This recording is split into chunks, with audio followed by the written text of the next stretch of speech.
Salut, c'est Florent et bienvenue sur les nouveaux rentiers. Aujourd'hui, je vais t'expliquer comment j'ai cramé un compte en trading. Donc voilà, je vais t'expliquer l'histoire que j'ai eue en 2020 avec le trading et où j'en suis aujourd'hui par rapport à ça.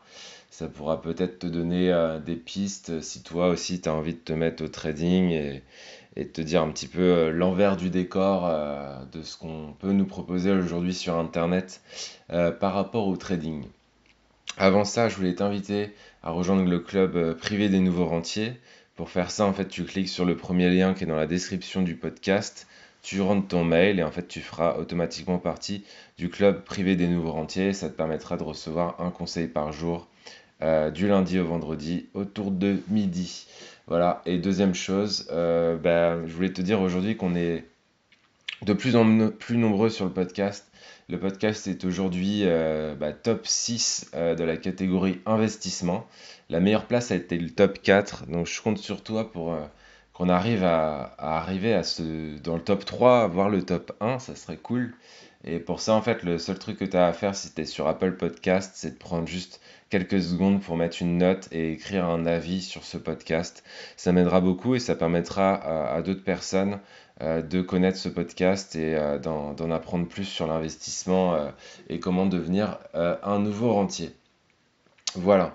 Alors, donc, concernant mon compte de trading, je vais t'expliquer un petit peu l'histoire que j'ai par rapport au trading. Ça fait un an que je me suis mis. Alors, ça fait plus longtemps, mais ça fait vraiment un an que je m'y suis mis de manière un petit peu plus assidue. Ça fait un an, sans compter l'investissement en formation et en temps de formation, que je passe 1h30 à 2 heures par jour. Alors, c'est en semaine, hein, et hors vacances, bien sûr. Je ne suis pas. Enfin, l'idée, c'est pas de devenir un rentier et de bosser comme un porc. Mais, euh, mais ouais, 1h30 à 2 heures par jour, j'ai fait le calcul. Ça fait à peu près 500 heures passées cette année à apprendre et à faire du trading. Plus de 500 heures. Et je sais pas si tu connais ce chiffre, mais en fait, on dit qu'il faut environ 10 000 heures pour être un expert dans un domaine. Donc ça veut dire que pour devenir un expert en trading, il faut environ, à ce rythme-là, je veux dire, il faut environ 3 ans. Donc ça, c'est vraiment déjà la réalité. C'est que va pas croire que tu vas devenir un expert en trading en claquant des doigts ou en suivant des signaux en une semaine et que tu vas devenir indépendant et que tu vas régénérer ton salaire en trading, quoi. Euh, donc ça, c'est le bilan en termes d'heures, de temps passé et de perspective aussi par rapport au trading. Sauf qu'en fait, sur cette année de trading, j'ai cramé un compte.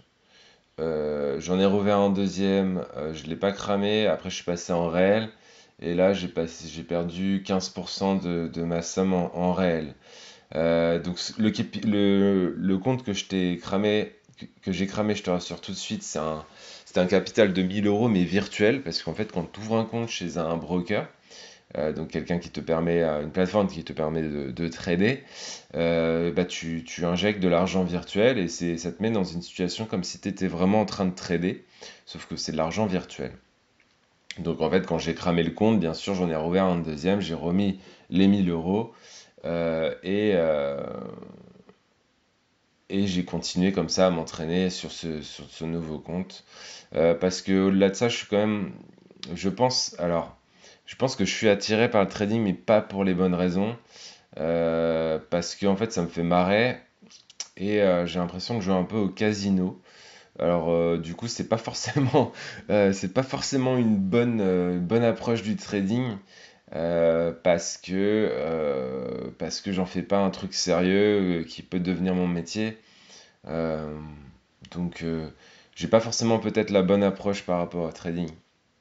Mais je vais essayer quand même de te donner quelques petits tips que j'ai appris sur cette année de trading, même virtuel, et ces derniers mois que j'ai fait en réel, pour que tu prennes cette expérience pour toi et puis voir si tu veux vraiment te lancer dans le trading ou pas. Donc le premier truc que j'aime pas, c'est que le trading il joue sur nos émotions au jour le jour. C'est-à-dire que quand tu fais une journée avec des bons trades, bah t'es content. T'es content, t'as passé une bonne journée, t'es bien.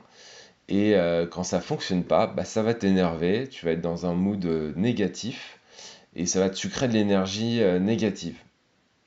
Même si tu as de l'argent virtuel, hein, moi je sais pas pourquoi j'arrivais clairement à me dire cet argent c'est mon argent.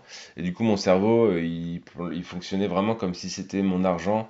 Du coup je pense que j'avais à peu près les mêmes émotions que si c'était mon vrai argent. Et ça c'est vraiment ce que je déteste le plus parce qu'il faut vraiment arriver à se mettre dans un mode robot sans émotion. Et je trouve ça vraiment pas évident parce qu'on est des êtres humains. Et les êtres humains, ce qui nous différencie des animaux, c'est les émotions. Et du coup, en fait, clairement, les bons traders savent se mettre dans une sorte de bulle non émotive pendant qu'ils tradent. Euh, Sauf que c'est difficile de le faire. Alors ça dépend de l'approche que tu aurais en trading. C'est-à-dire que si tu fais du scalping, par exemple, ça va être des trades qui vont durer quelques minutes. Et une fois que tu as fini ta journée, bah tu as fini ta journée, tu vois. Alors que si tu fais plutôt de l'intraday, donc des trades sur une journée, ou du swing trading, donc sur plusieurs jours ou plusieurs semaines, et bien en fait, tu as des trades qui sont ouverts en permanence. Et du coup, tu vas avoir tendance à regarder toute la journée l'évolution de tes trades. Le matin, quand tu te lèves, tu regardes. Avant de te coucher, tu regardes. Tu es en train de te balader avec ta femme ou tes enfants, bah, tu regardes. Et ça, vraiment, je veux pas. En fait, j'ai compris que enfin, j'avais pas mis en place cette vie de nouveau rentier pour derrière me faire influencer mes émotions par un truc qui me rapporte même pas d'argent. En plus, au-delà que j'ai pas forcément réussi à être rentable en trading, ça ne me rapportait 0 € cette année pour 520 heures d'investi. Donc le rapport temps d'investissement, retour sur investissement, clairement, il n'est pas là pour moi cette année. Ensuite, je trouve que le plus dur aussi, et pour même après avoir été formé, hein, c'est de protéger son capital. Encore une fois, c'est l'émotion qui va te jouer des tours.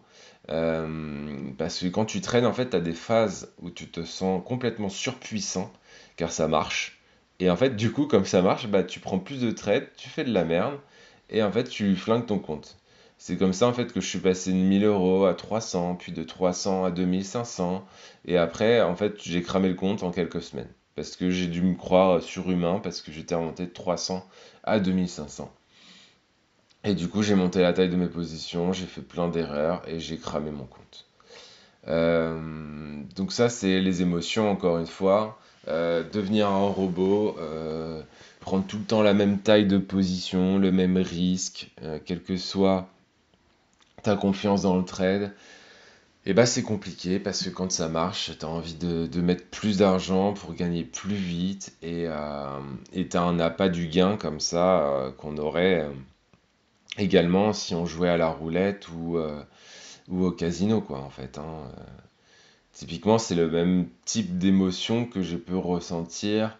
L'année dernière j'ai fait un road trip en Californie et on est bien sûr passé par Las Vegas. Et j'ai passé des journées, alors pas, on n'est pas resté longtemps à Las Vegas, on est resté 3 jours, mais sur les 3 jours, il y a une journée où je suis resté la journée entière à jouer à la roulette en étant persuadé que j'avais trouvé la méthode qui allait me faire gagner de l'argent. Et même si je risquais pas gros et je gagnais pas gros, bah, il y a un côté addictif. Et ce côté addictif, je pense que il peut nous jouer des tours et je pense que je pourrais tomber dedans donc vaut mieux pas que je vive à Las Vegas, ça, c'est clair. Il faut savoir se maîtriser, quoi. Clairement, si tu n'arrives pas à te maîtriser, si tu as déjà euh, des problèmes d'addiction au jeu ou tu sens que tu pourrais être addict à ce type de choses, clairement, je pense que le trading n'est pas forcément fait pour toi non plus. En tout cas, moi, c'est ma conclusion personnelle par rapport à ça et je trouve que ben, du coup, c'est hyper hyper frustrant tout ça, quoi, en fait. Euh, troisième point, troisième? Oui, troisième point, je coupe trop tôt mes gains et trop tard mes pertes. Euh, à mon sens, ça c'est aussi quelque chose de très très dur. C'est de savoir en fait quand tu dois sortir de ton trade.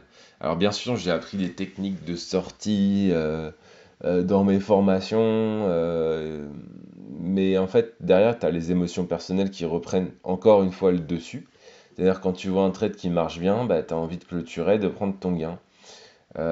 Et le résultat, en fait, c'est que tu as l'impression que quand tu te plantes, bah, tu as tes pertes, donc ton stop loss, c'est-à-dire le risque que tu étais prêt à prendre. Je sais pas, tu es prêt à prendre un risque de 30 euros, on va dire, euh, et pour gagner peut-être 45 ou 60 euros, tu fais un fois 1,5 ou fois 2. Et en fait, tu as l'impression que tes pertes, quand tu te plantes, se font en 2 secondes, et par contre, à contrario, tes positions gagnantes, elles vont se faire en beaucoup plus de temps. Et du coup, tu vas avoir tendance à les couper, ou alors elles vont se recouper toutes seules au break-even, c'est-à-dire au prix d'achat, donc tu auras fait zéro. Et du coup, je trouve ça hyper frustrant, c'est hyper compliqué à gérer au quotidien, et je me vois clairement pas forcément gérer ça sur plusieurs semaines, plusieurs années. J'ai plus l'impression que ça va me faire péter un câble qu'autre chose. Euh, et du coup, enfin, clairement, je pense que c'est pas forcément, en tout cas, le trading que je faisais, que j'ai fait cette année n'est pas le trading qui me convient, en fait. Peut-être que je vais pas forcément quitter le trading, arrêter tout, mais en tout cas, je pense que le trading que je faisais n'est pas le trading qui me convient. Euh, un autre point, c'est que je suis dans les statistiques. C'est-à-dire que plusieurs études montrent que entre 8 et 9 traders sur 10 sont perdants sur du long terme. C'est la loi de Pareto. Et te dire que tu vas battre les traders gagnants en étant complètement débutant et complètement inconscient à mon sens, parce qu'il ne faut pas se leurrer, tu es face à des millions de traders qui traînent pour certains depuis 10 ou 15 ou 20 ans. Et cela revient vraiment à dire que tu vas battre des personnes qui font cela depuis des années, euh, et des personnes dont c'est le métier. Parce que, à mon sens, le trader, c'est un vrai métier. Et ces personnes-là, elles peuvent faire ça 6 à 8 heures par jour. Donc, si en plus tu as un boulot, ben, déjà tu pars du mauvais. Enfin, t'as une balle dans le pied quelque part parce que en fait, tu es contre des gens qui font ça 6 à 8 heures par jour depuis 10 ans, en fait, et qui sont formés pour ça en plus. Donc, alors, si tu n'as même pas pris de formation, mais oublie complètement. Je veux dire, tu vas pas inventer la poudre et devenir le surpuissant du trading en claquant des doigts, hein. Faut pas se leurrer. Euh, un autre point de cette année de trading, c'est que j'en ai déjà un peu parlé dans ce podcast, c'est que le rapport temps passé et performance est pourri. Pour moi, en tout cas cette année, je trouve qu'il est très difficile de trouver des traders qui montrent leurs résultats sur plusieurs années sur Internet. Quand je dis plusieurs années, c'est 5 à 10 ans. Moi, j'aimerais bien je vois pas le mal à présenter des résultats de trade en pourcentage. Je parle pas en gain, mais en pourcentage sur les 5 dernières années pour être sûr que le trader qu'on prend comme référent pour se former est vraiment bon et engrange de l'argent sur du long terme. J'ai regardé du coup par rapport à ça les études de l'AMF, donc les autorités des marchés financiers. Euh, Elles montrent un gain médian. Donc médian, c'est pas une moyenne, hein, ça veut dire la moitié des traders sont en dessous et la moitié au-dessus de moins 1813 euros. Donc il y a bien un moins devant le 1813, c'est-à-dire que la moitié des traders français, enfin pas français mais supervisés par cette étude de l'AMF, il y en a la moitié qui perdent plus que moins 1813 et l'autre moitié qui gagne plus que moins 1813 euros. Donc je sais pas combien déjà sont supérieurs à zéro. Euh, donc en fait, ce que je veux dire, c'est que tout ce temps passé pour avoir une chance sur deux de perdre de l'argent, voire plus d'une chance sur deux, parce que comme je te disais, il faudrait voir combien il y en a qui sont inférieurs à zéro, mais ça revient à l'autre stat, donc des 80-90% des traders qui perdent de l'argent. Donc pour moi, clairement, ça en vaut pas la chandelle, sauf si tu es un passionné de trading et de bourse, comme je peux l'être moi, et que tu as du temps libre, comme j'ai en ce moment, parce que j'ai quitté mon boulot depuis mars 2019, et que du coup j'ai du temps libre, et c'est quelque chose qui m'attire vraiment, mais c'est quelque chose que je vais mettre en stand-by. Je vais t'expliquer à la fin pourquoi. Donc moi, pour moi en tout cas, par rapport à mes stratégies d'investissement long terme en bourse, ça n'en vaut pas la peine parce que tu vois, ma stratégie, par exemple, la méthode RSR cette année, euh, elle a fait pour les plus... Alors j'ai deux sous-portefeuilles, hein. J'ai un portefeuille plutôt débutant, donc quand tu connais vraiment rien et que tu débutes, avec ma méthode RSR, tu aurais fait 27% de gains cette année. Et j'ai une méthode qui est un peu plus agressive, qui correspond à plutôt des gens qui sont experts, donc qui ont déjà 5 ans d'investissement long terme. Donc moi, ça fait 10 ans que je le fais. Et cette méthode-là, on est plutôt sur des 60% de gains cette année. Euh, la différence avec le trading, c'est que ça m'a pris littéralement 5 minutes par mois. C'est une méthode que je mets à jour une fois par mois. Et du coup, je passe pas 2 heures par jour en fait. Je passe 5 minutes littéralement par mois pour avoir fait 60% cette année. Donc tu vois bien que le ratio entre le temps passé et la performance est à mon sens beaucoup plus intéressant que le trading. Donc tout ça pour dire que il faut que tu te mettes dans une case, il faut que tu prennes un choix par rapport à ça. Est-ce que tu veux devenir trader? Est-ce que tu veux que le trading devienne ton métier? Si oui, forme-toi, mais auprès des meilleurs. Et franchement, j'ai regardé pas mal de choses qui se passaient sur Internet par rapport au trading. Pour l'instant, je n'ai pas trouvé un trader qui présente correctement ses résultats. Euh, voilà, il y a j'aimerais bien avoir des stats sur les élèves des traders et savoir si le trader qui vend sa formation s'enrichit grâce au trading ou grâce aux formations qu'il vend, tu vois. Donc ça, j'aimerais vraiment bien savoir. Donc si le trading, tu sens que tu veux en faire ton métier, bah vas-y, forme-toi, mais prends vraiment une vraie formation. Utilise ton CPF si tu peux, tu vois, ton compte formation. Si tu es salarié, tu as sûrement de l'argent dessus, donc tu peux trouver probablement des formations de trading et du coup ne pas utiliser ton argent personnel en fait pour apprendre à trader ou te faire financer par Pôle emploi. Ça, c'est des choses qui sont possibles en trading. Par contre, si ton objectif c'est simplement en fait de faire fructifier ton patrimoine et que tu as un métier à côté, tu as une famille, tu as des projets, qui sont autres que faire du trading, bah fais de l'investissement long terme comme je le fais. Euh, et puis du coup, bah, si ça t'intéresse aussi d'en savoir plus sur la méthode RSR et voir comment je peux t'accompagner en bourse pour booster ton patrimoine en fait sur le long terme, c'est vraiment l'objectif de cette méthode, c'est de booster notre patrimoine sans y passer trop de temps et comme ça on peut en discuter donc au téléphone. Donc je te mettrai un lien aussi dans le podcast pour que tu puisses prendre un rendez-vous téléphonique directement avec moi et on discutera de tout ça ensemble. L'idée c'est que on puisse ensemble travailler pour booster, mettre en place en fait des stratégies qui vont te permettre de booster ton patrimoine sur le long terme sans passer trop de temps en fait. Donc voilà, si ça fait plusieurs mois en tout cas que tu veux investir en bourse, bah, je pense que c'est le moment de passer à l'action, que ce soit dans le domaine du trading ou de l'investissement long terme. Pour ma part, pour conclure, en fait, ce que je compte faire là, c'est de mettre en stand-by au moins pendant les 6 prochains mois.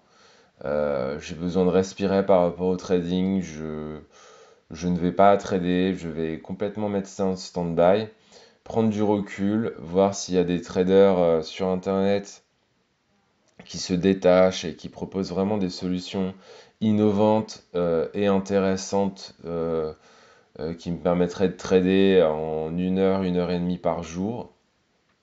Mais en fait, tant que je n'ai pas trouvé ces personnes-là, moi je mets vraiment ça de côté. Je préfère passer du bon temps avec ma famille, je préfère passer du temps avec ma copine, mes amis, jouer aux jeux vidéo, regarder des séries, lire un bouquin, jouer de la guitare. Ce qu'on a de plus précieux sur cette terre, c'est notre temps. Donc clairement, passe le temps là où ça t'apporte du bonheur et de la satisfaction et perds pas ton temps avec le trading si tu veux pas en faire ton métier. Voilà, bah écoute, c'est tout pour aujourd'hui. J'espère que ce podcast t'a donné une vue. J'ai essayé d'être un peu. Alors, je peux pas dire que je suis objectif, mais j'ai essayé d'être un petit peu vraiment, de prendre du recul sur cette année et te transmettre un maximum des choses que j'ai appris cette année. J'espère que ça te fera gagner du temps dans ta réflexion. Et moi, je te dis à bientôt pour un nouveau podcast et passe une belle journée. Ciao, ciao, ciao, ciao!